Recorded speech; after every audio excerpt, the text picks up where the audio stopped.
was a little boy, I usually heard my parents saying something like, "Money is the foundation for more money." When I grew up, I started hearing a different version of this proverb: "The rich get richer."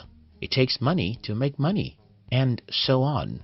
At age 17, I started having the dream of becoming rich, and there came a big problem.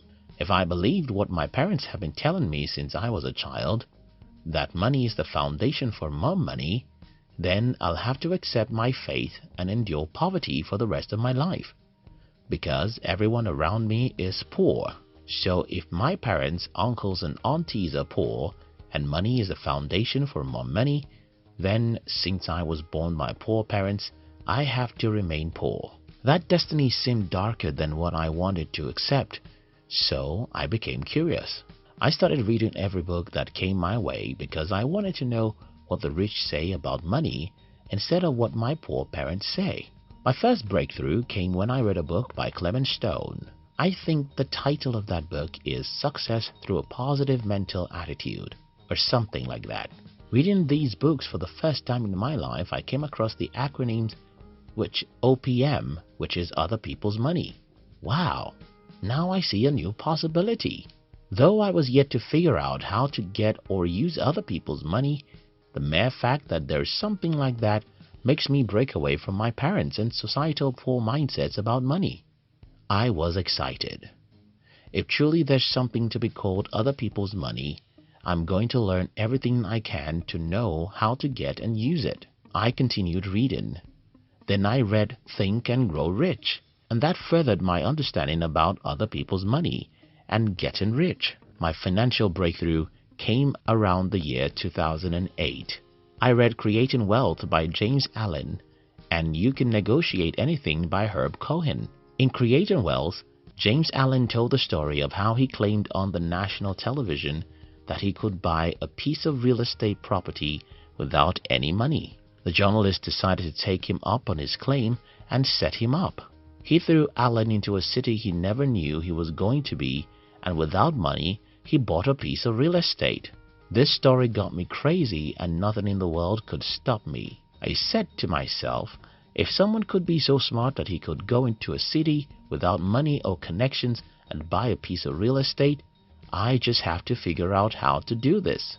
If you can negotiate anything, Herb Cohen breaks 3 simple strategies you can use to get whatever you want from other people, and that includes getting capital and resources to invest. Reading that book is a game changer for me, and I'll forever be grateful to God for sending me such a book.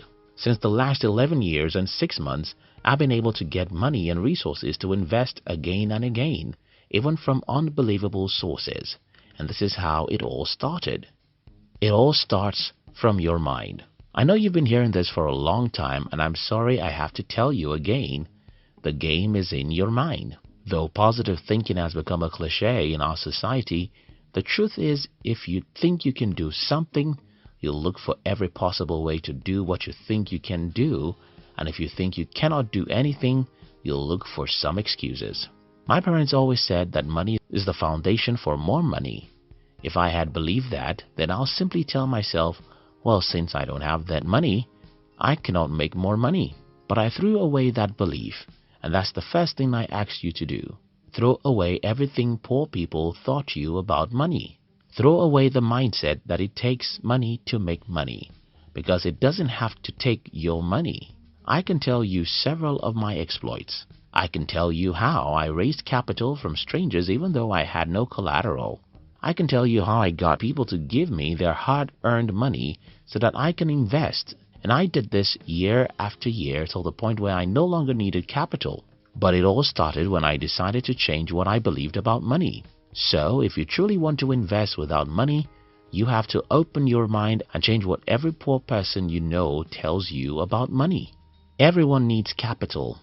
This is another truth I wish you knew. Everyone needs capital and everyone needs the same capital. Let me explain. Give me 3 boys who are 15 years old.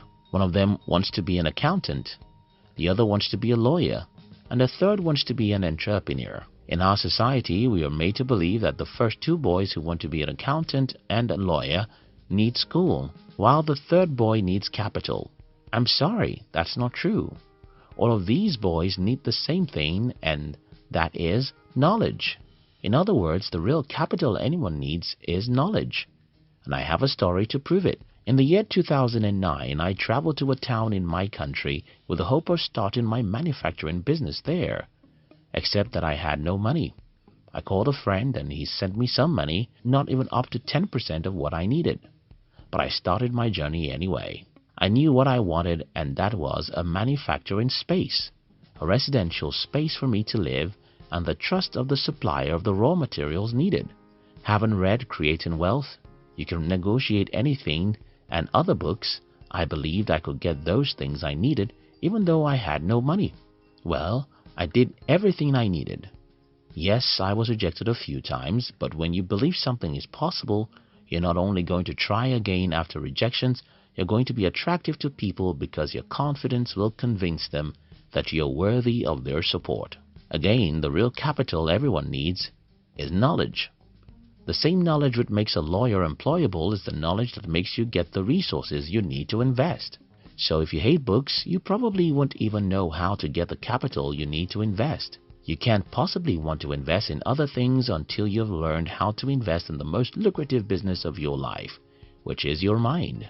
Yes, your mind is the most lucrative business in the world. And if you are too lazy to invest in the most lucrative business, why do you want to invest in something else? What do you want to invest in? A few weeks ago, one of my friends came to me to tell me about Forex trading. He wants to invest in Forex and he needed me to support him financially. I love him, but I didn't support him. Now you know that I'm a bad devil. But that's not it. You see, when I heard my friend talking, I knew that he didn't know what he was talking about. And that's another problem most people have when they want to get other people to invest in their ideas. Don't deceive yourself. Most people who have money to invest in your ideas are very smart. Extremely smart. If you want to see this in real life, watch Shark Tank on YouTube. You'll see how sharks can easily see the loopholes in your ideas, and that's what you'll encounter anywhere you try to get others to invest in you. Because usually, people who have money have been either entrepreneurs or investors for 1 or 2 decades. These people know fake enthusiasm, fake ideas, and fake market evaluations. So when you sit in front of them to talk about your idea, they can smell the rat 10 miles away. And that's why they won't ever want to support your idea. In the case of my friend, I can easily see how he underrated what it takes to make money in Forex trading. And when someone underrates what it takes to build any business, you know they'll throw your money into the lagoon. So, what do you want to invest in? How passionate are you about such things? How many hours have you spent studying that industry?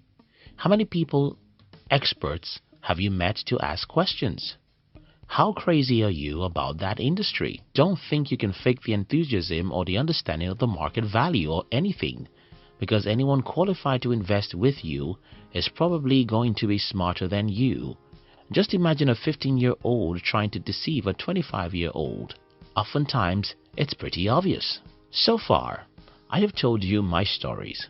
How I threw away what my parents believed about money and embraced a new possibility. Until you do the same, you can't get resources to invest in because the battle is in your mind. I challenge you to first invest heavily in yourself, and I recommend that you start with a few books I mentioned in this video. I also advise you to bury yourself inside whatever you want to invest in. If you are like my friend who simply thinks he can harvest money with Forex trading, nobody will ever support you because they will smell your fake enthusiasm even before you start talking. In part 2 of this video, I'll be talking about some other specific strategies that have helped me to raise capital, and I wish this video will be helpful. Thank you very much for watching our videos. We'd like to give you another interesting video for you to enjoy next. But before then, our team will be very happy if you can like this video and share it with your friends on social media. If you are new here, don't forget to subscribe so you won't miss other interesting videos like this.